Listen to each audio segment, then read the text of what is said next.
Hey Plant Fam! Welcome back to my channel. If you are new here, my name is Jacqueline. If you are not new here, thank you for coming back. Oh, and this is my jungle. Duh, I'm fine. Everything is fine.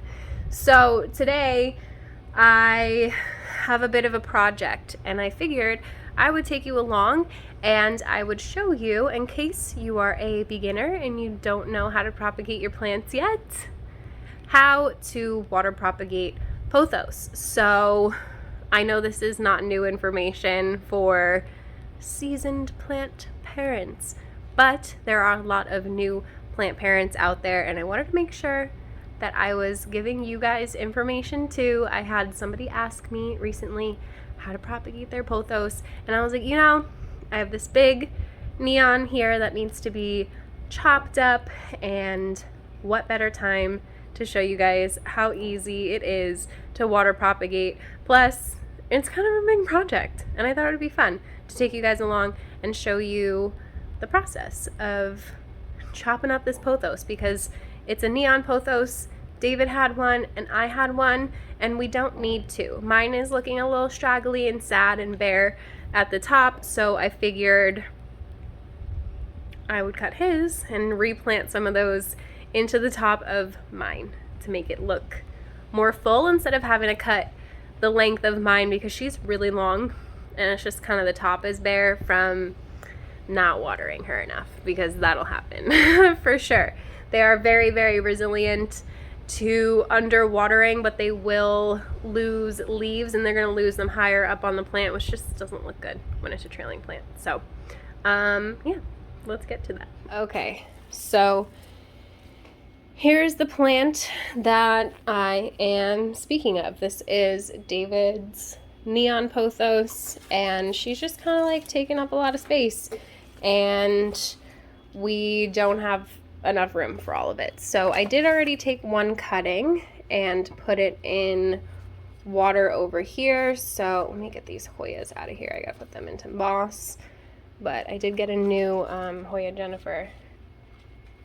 Isn't she cute? Super cute. And this is just a Hoya obovata cutting, intervariegated. That's not the point of this video. The point of this video is that I already took this cutting a little over 2 weeks ago, and she's got roots. So these things root very, very quickly, and I'm not going to let them root much more than that before potting them up, because I'm not going to be able to get big roots into the top of my plant. So that's what we're going to do today. Okay, I think that's good. I think you guys can see what I'm doing okay there, right? So I'm gonna need scissors. It's usually a good idea to sterilize said scissors, but that's fine. I don't really use them for anything else. So yeah, I'm gonna just cut each vine, honestly. So you're gonna always want to cut in between nodes. So nodes are just fancy talk for where the leaf meets the stem. So this is the stem of the plant. This is the petiole, the part that connects the stem to the leaf. Obviously this is the leaf. So leaf, petiole, stem. And where the petiole and the stem meet is where you have a node, and you might see an aerial root at this node, a little nubbin, I like to call it. Yeah, so you're going to see all these empty nodes here, which is actually a really good place to cut, but when you're cutting between healthy nodes, you literally want to make sure you're cutting in between the nodes. So you want to make sure you're giving yourself room to put it in the water too, because as you can see here, I have a couple of empty nodes, and that is where the roots are going to come out from. So I very well can't put leaves in the water, they're just going to rot. So it's good to either find some empty nodes that you already have, like I do here. I've already got empty nodes, so I can technically just stick this in the water and it'll root like that, but I want to make some smaller cuttings. So let me see. You know what, that one's actually not that long, so I'm just gonna leave it. So I'm just gonna keep doing that over and over again here. So you can see we've got a lot of leaves that are just kind of dying off. I'm gonna cut this one. And then, so you want to remember where you cut it. This is where I cut it. And I'm gonna remove these leaves. So sad leaves like this will probably just come right off. Healthier leaves you're gonna need to cut off. Try to cut as much of it off as possible before you stick it in the water. It's also a good idea not to stick it directly into the water as soon as you've cut. Give it a little bit of time to callus over before sticking it in there. Not quite as important with pothos in my opinion, but you definitely want to do that with other plants.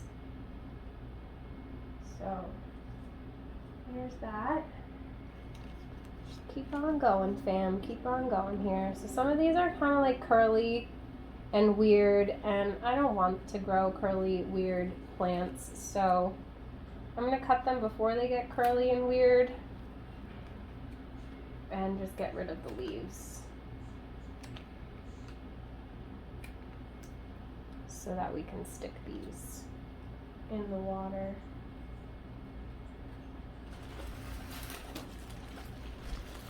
So it's really, really easy, and they root really, really fast. This is a great way to give a sad plant a little bit of a facelift, because now that I've cut everything, I'm going to get new growth from the top.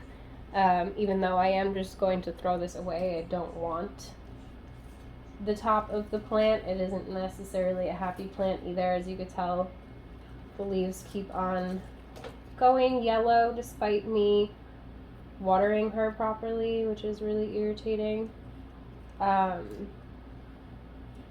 So yeah, I'm not going to be keeping all of this plant.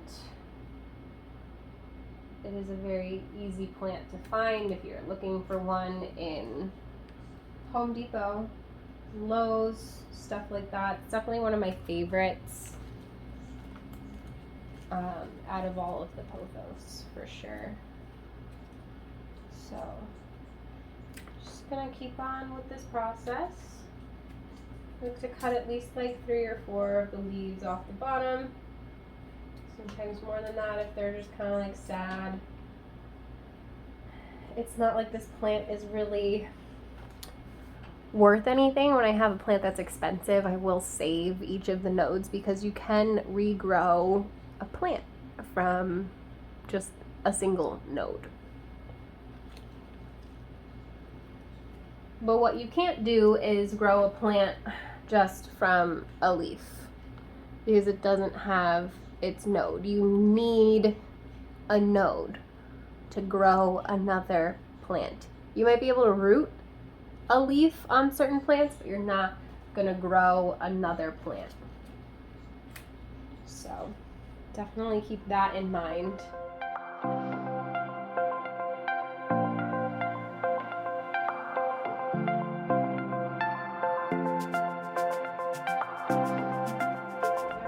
Cute little baby top cuttings. I love when they do this too, and they get some like green on the leaves. Looks really cute.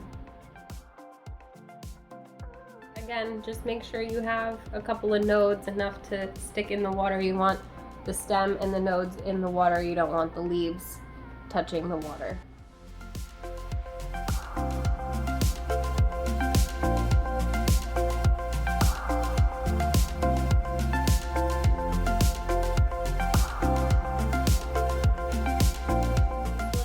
Will fall off, like the rest of the petiole will fall off. You just want to be careful not to pull them off and damage the node. It's not a bad idea, like I said, to let these cuttings just kind of like sit out for a little while, and then you'll be able to take the rest of the petiole off and stick them in water. But here is what we're looking like. It actually looks really cute now to have this just on a shelf. And we're gonna grow ourselves a new plant. See it in there. Cute.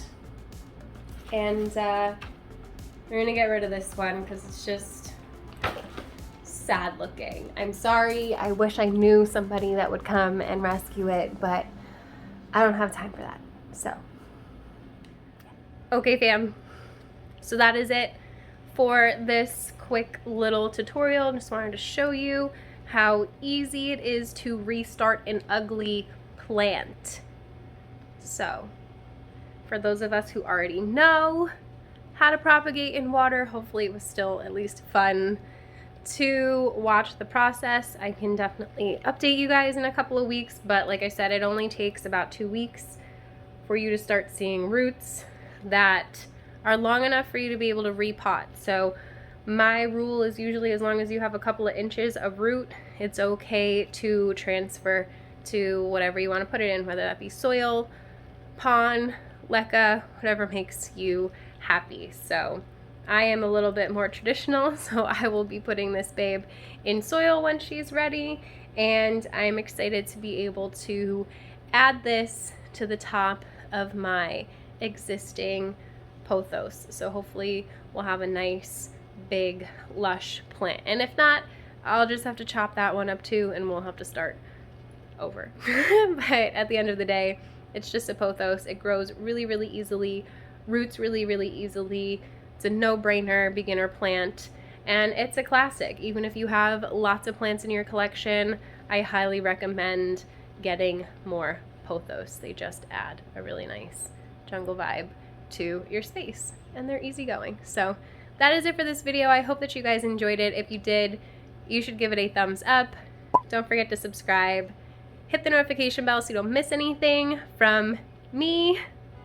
There's a join button down there too if you want to be part of the official plant fam and get some members only exclusive content, some perks, all of that good stuff. You get access, early access to all of the stuff that I'm selling as well. So there is that. Yeah, there's a super thanks button if you guys want to super thanks me, donate a few dollars to my channel. Everything helps. Every little bit is appreciated. Cannot do this without you guys. And yeah. Let me know if you enjoyed this video. Leave me some water emojis in the comments below if you watched this whole entire video and you found it helpful. Even if you've water propagated 1,000,000 times in your life, I appreciate you for watching this video anyway. So I'm gonna go fam. I hope I see you in the next one. Bye.